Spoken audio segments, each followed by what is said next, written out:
Hey everybody, Max Kevin here. It's Little Cutie Podcast. It's not too long. Well, you guys probably heard the news that Norm MacDonald died. It's a bummer, man. It's a bummer, dude. It's especially a bummer because I put $100 on Artie Lange dying before him. I mean, what the fuck? Who would have thought that Norm MacDonald would die before Artie Lange? That's fucking bullshit, dude. My $100, you know. Anyway, enough jokey talking. Time for some somber talk, you know. Of course, he had cancer. Didn't tell anybody. That's kind of strange. You know, he didn't even tell his closest friends. You know, some of his closest friends. I guess that's just the kind of guy he was. You know, didn't want to bother anybody. You know, with his suffering. You know. And, yeah, it's a bummer, man. Norm MacDonald was something special, you know? He was basically what all comedians aspire to be, you know, which is, truly original, you know? He was able to reach that goal of being truly original, which is, it's basically the most difficult thing to do in comedy, you know? I mean, even the most super famous comedians, you know, there's very few of them that do something new or do something different, you know? Like even Bill Burr, Kevin Hart, you know, are probably the biggest comedians, but they don't really, I wouldn't say they're original, you know? They're just kind of, they're good at what they do, but it's not groundbreaking, you know? Very few comedians can do something that other comedians aren't doing, you know? And I would say probably Norm MacDonald, you know, Mitch Hedberg, George Carlin, you know, those are kind of the only guys that really that could do stuff that no one else could do, you know. And that's the dream. That's the dream of every comedian, you know. Even me myself, you know. I write jokes, you know. I got 30, 40 minutes of jokes, but I wouldn't say any of them are something that some other comedian couldn't come up with, you know. They're not you know, they're not truly original, you know. And that's what Norm was good at, you know. He was just good at doing things that no one else did, and you never really knew what the punchline was, or you never knew. That's what was crazy, his jokes. They were totally you were unable to see what was coming, or what the Joker really was, you know. And that's what's great about him. You know, one thing I liked about him is that I take from a comedian where he says, where do jokes come from, you know? And he says, well, jokes come from the ether, you know, the great joke ether. And what you try to do as a comedian is tune in your mind like a frequency. Is you're just trying to tune into that ether, and hopefully the joke gods will send you something. And that's, you know, it's true. You know, you can't just sit down and come up with jokes and be like, all right, time to think of something funny. It doesn't work like that, you know? It's basically, you just wait. You wait for the great joke ether to send you something. And, you know, there's things that you can do to try to put your mind in that, to tune your mind to that frequency, but it's a blessing from the gods, you know, from the joke gods, to give you something funny or not. You know, it's not something anyone controls, you know, and Norm is great at articulating that. And, you know, of course, a lot of his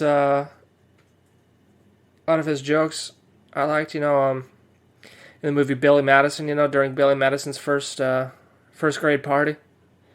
You know, Norm MacDonald has this line, he says, oh, this is great, man. When I graduated first grade, all my father did was tell me to get a job. I've used that line so many times. Anytime one of my friends on Facebook like posts a picture of their kid's birthday or whatever, you know, it's like, oh look, it's little Jimmy's 8th birthday. Look at this little party we have, you know. Every time I comment, when I turned 8, all my mom did was tell me to get a job. You know, I use that comment. I use that quote so many times. Oh, it's great. It's a great quote. Another great quote of Norm is, you know, when they in Billy Madison when they light the poop on fire. Yeah, it's like, oh, this is the best day of my life. Oh man, that guy, you know, he just made a lot of people laugh. And that's a bummer, man. It's a bummer for the world of comedy, you know. It's a bummer for the world of comedy. Anyway, rest in peace, Norm. You'll be missed, bro. I did a comedy show last night. First comedy show. I guess, yeah, first comedy show in Japan since I've been back. First comedy show, like, I guess in almost a year, you know. It was pretty good, you know. It was decent turnout, dude. There was about 30 people there. You know? And they were laughing. It was good. It was a good audience, you know. And then I went up, and I guess I would say I fucking bombed, you know. I mean, I got some laughs, but I mean, just me criticizing my own performance, it was fucking terrible, you know. I mean, as far as my view of it, you know, maybe some of the audience members thought it was funny, but in my opinion, it was just fucking terrible, man. My delivery sucked. My stage presence sucked, you know. I don't know, I was just in a bad mood. I was just in a bad mood too, you know, because Silver was taking a diarrhea dump. You know, we'll talk about more of that later, but I don't know. It's tough for me. It's tough for me to get in that mood, you know, get in the comedy mood, and I still have trouble just like what kind of person I want to be on stage, you know. You know, they always say be yourself, but I don't have a self, you know. There's no self, all right. It's all a goddamn act, all right. Every person I'm talking to, I'm just talking in character, you know. And I still haven't really been able to figure out like which character works the best on stage, you know. Still having trouble with that, you know. Anyway, of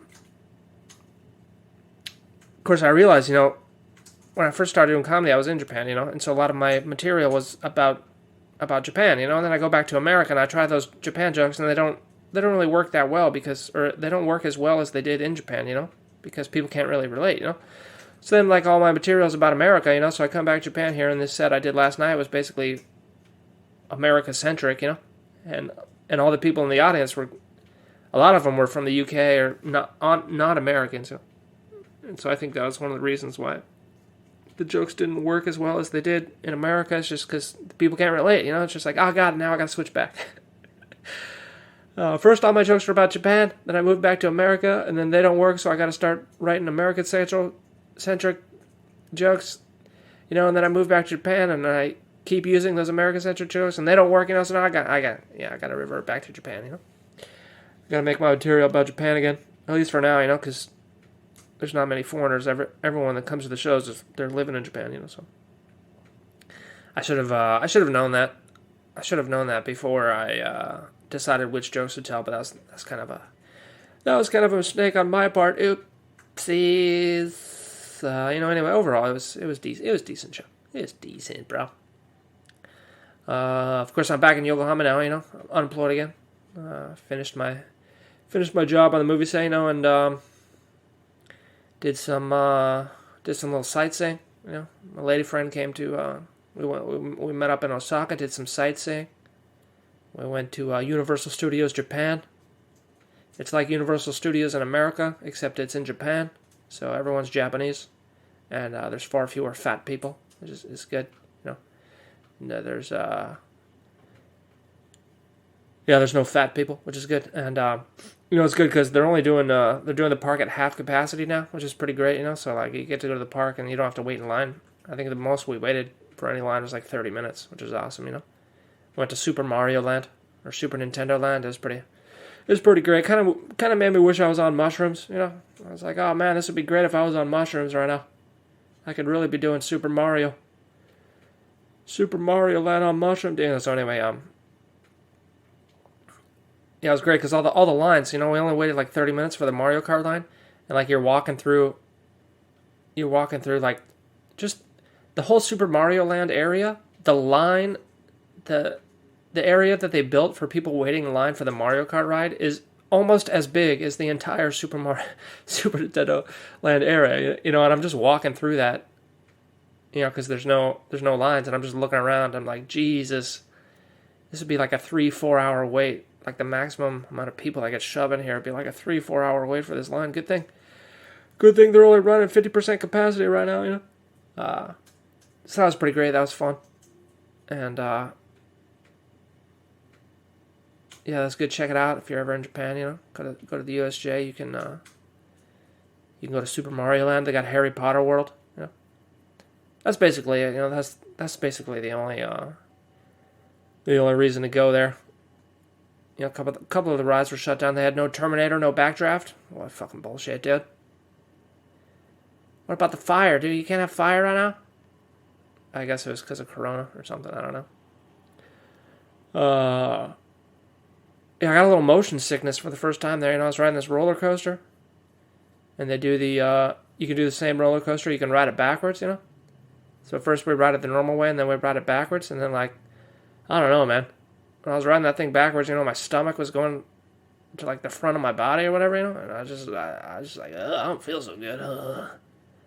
It's never really happened to me before. I never really got motion sickness, but that ride kind of made me. I was like, I don't feel so good.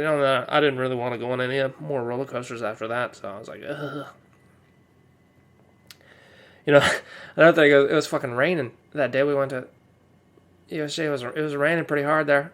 The rain was supposed to stop at 11, but it didn't stop the rain until 3. Goddamn Google weather. What's your deal, bro? You tell me it's going to stop raining at 11? It's 3 o'clock right now. It's still raining. Fucking bullshit, dude. Eric Schmidt stealing my data, giving me wrong weather information. It's bullshit, dude. Don't trust Google. Don't trust Google, dude. So anyway, and I was wearing my boat shoes, They're made out of cloth. They're not exactly rain repellent, So my fucking shoes got wet. My socks are soaking wet. So I just take off. After 30 minutes, I had to take off my socks. I'm just walking around in these wet shoes all day. It's oh god. So that was kind of annoying. It was great because there was no lines, but it was also terrible because I had wet feet all day.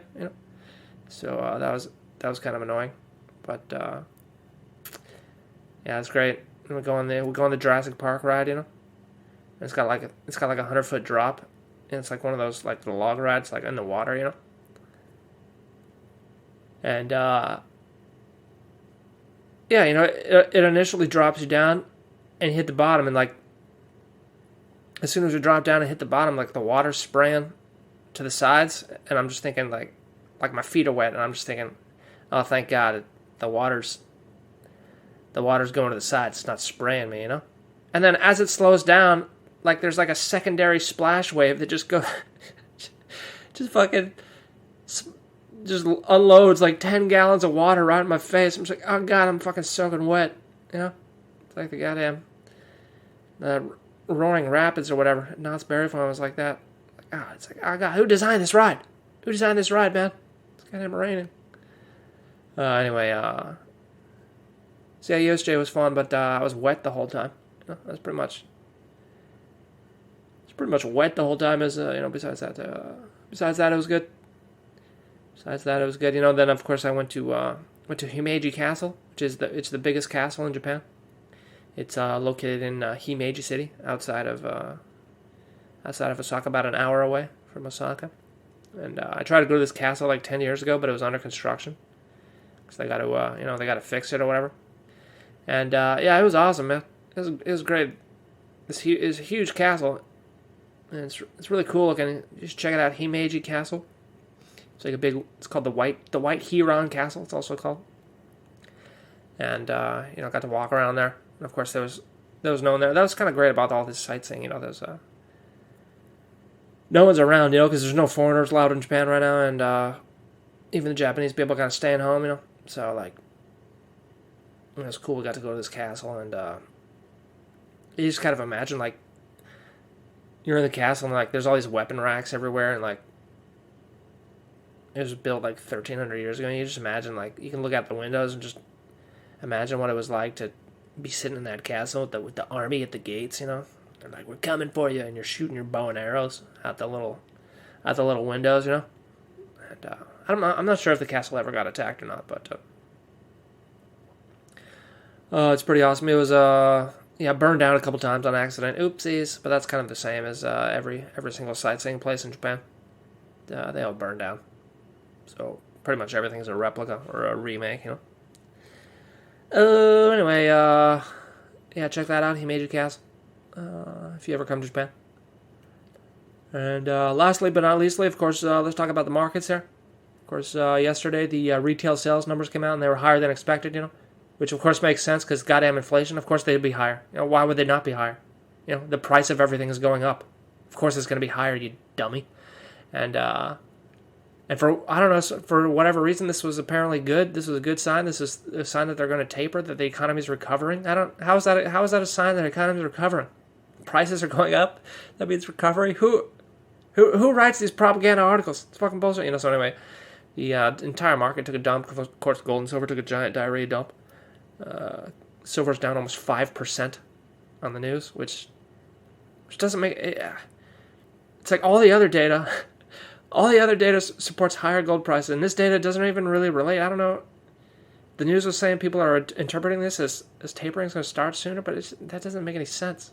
All it shows is that inflation is high. That's all it shows, Anyway, a lot of these gold stocks they hit their yearly lows. It's just like, oh my god, what the fuck is going on here? So that was kind of pissing me off, And of course, next week there's supposed to be a big Fed meeting where a lot of people are expecting that they're going to announce a taper, but I think that's bullshit, dude. So gold and silver right now, it's a better time to buy, especially the miners. They're at their yearly lows. They're lower now than they've ever been all year. So load up, GDX, GDXJ, SIL, SILJ. Do what you want. Your life, your choice, your money. Anyway, thanks for listening. Maybe we'll see you tomorrow.